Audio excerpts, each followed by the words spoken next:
10th class. अब case देखते हैं हम ब्रिटेन का, strange face of Britain. Britain में क्या हुआ, तो जो नेशन आज हम देखते हैं ब्रिटेन, वो भी पहले इस तरह का नहीं था। The model of the nation और the nation states, some scholars have argued in Great Britain is Great Britain.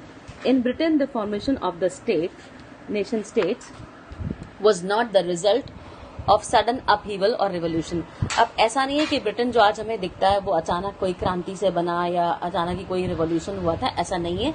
इसके अंदर भी काफी टाइम लगा था। It was the result of a long drawn out process. इसके लिए भी काफी लंबा प्रोसेस था। There was no British nation prior to the 18th century. 18th century से पहले जो आज ब्रिटेन हमें दिखता है वैसा नहीं था। इसकी जो प्राइमरी आइडेंटिटीज थी वो काफी अलग अलग लोगों से भरी हुई थी। ब्रिटिश आइडल्स वर एथनिक वंस, इसमें भी अलग अलग कम्युनिटी के अलग अलग कंट्रीज के लोग रहा करते थे, जैसे इंग्लिश, वेल्श, स्कॉट और आयरिश। अब all of these ethnic groups had their own cultural political traditions. सबके अपने कल्चरल और पॉलिटिकल ट्रेडिशंस अलग अलग थे सबके, लेकिन इन सब में जो इंग्लिश था वो अपनी वेल्थ को और अपनी पावर को बढ़ाता जा रहा था। तो जैसे जैसे इसकी वेल्थ और पावर बढ़ी, इसकी इंपॉर्टेंस बढ़ती गई और फिर धीरे धीरे इसने अपना इन्फ्लुएंस जो था बाकी जो अलग अलग नेशन से इस आइलैंड पर सब पे दबाना, सब पे लागू करना शुरू कर दिया। The English parliament which seized power from the monarchy in 1688। अब इंग्लिश पार्लियामेंट को मोनार्की से ही 1688 में पावर मिली थी। At the end of the protracted conflict was the instrument through which nation states with England at its centre came to be force. और फिर इसी के साथ में इंग्लैंड जो था वो एक नेशन के तौर पे आगे बढ़ा। द एक्ट ऑफ यूनियन 1707 में एक एक्ट ऑफ यूनियन साइन हुई थी इंग्लैंड और स्कॉटलैंड के बीच में, जिसकी वजह से यूनाइटेड किंगडम और ग्रेट ब्रिटेन जो ऑफ ग्रेट ब्रिटेन ये बना था। उसके बाद हम देखते हैं that England was able to impose its influence on Scotland. और फिर जैसे ये ग्रेट ब्रिटेन बना, United Kingdom of Great Britain, उसके साथ ही इंग्लैंड ने अपनी डोमिनेंस जो थी स्कॉटलैंड पे लागू करना शुरू कर दिया। यानी इंग्लैंड अब डोमिनेटिंग हो गया। स्कॉटलैंड को अगर साथ में रहना है तो इनके अंडर में रहना पड़ेगा। The British parliament was henceforth dominated by the English member. और इसी के साथ में ब्रिटिश पार्लियामेंट के अंदर डोमिनेटिंग मेंबर्स भी इंग्लिश हो गए।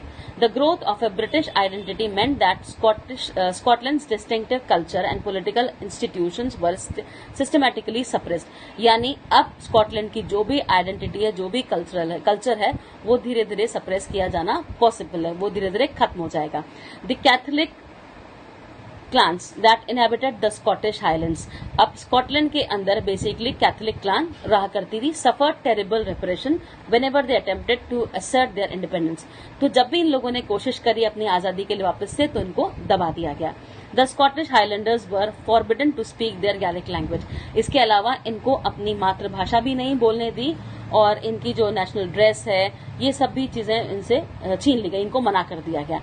A large numbers were forcibly driven out of their homeland.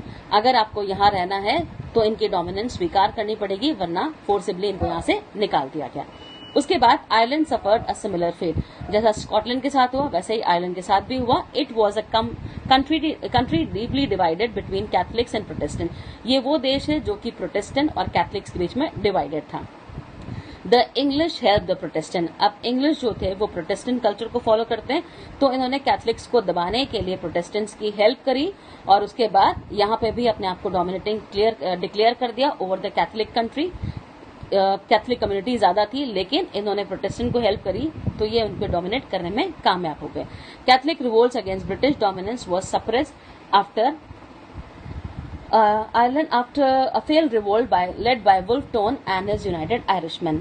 काफी सारी रिवोल्ट हुए, जो काफी सारे लोग थे इसके आयरलैंड के, उन्होंने कोशिश करी। वुल्फ टॉन था, यूनाइटेड आयरिशमैन, इनके साथ मिलकर इन्होंने काफी रिवोल्ट भी करे, काफी कोशिश भी करी, लेकिन वो सब एक के बाद एक कुचल दिए गए और उसके बाद आयरलैंड को भी 1798 के अंदर फोर्सिबली यूनाइटेड किंगडम में इनकॉर्पोरेट कर दिए गए, 1801 तक आते आते।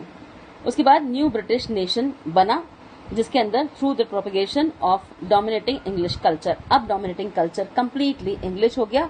नए सिंबल्स बनाए गए क्योंकि अब एक नई कंट्री बनी है जिसको ग्रेट ब्रिटेन कहा जाता है, United Kingdom of Great Britain. तो जो नए सिंबल्स बने थे उसमें सबसे पहले था इनका नेशनल फ्लैग जो कि है यूनियन जैक। उसके बाद नेशनल एंथम बनाया गया जो कि है God save our noble king. फिर English language were actively promoted and the older nations survived only as subordinate partners in the nation। English language भी अप्लाई कर दी गई नेशनल लैंग्वेज के तौर पे, और जितने भी सबऑर्डिनेट पार्टनर्स हैं वो सब इनकी दया पे, इनकी देखरेख में ही रहेंगे। जब तक इनकी आधीनता स्वीकार करेंगे तब तक रह सकते हैं।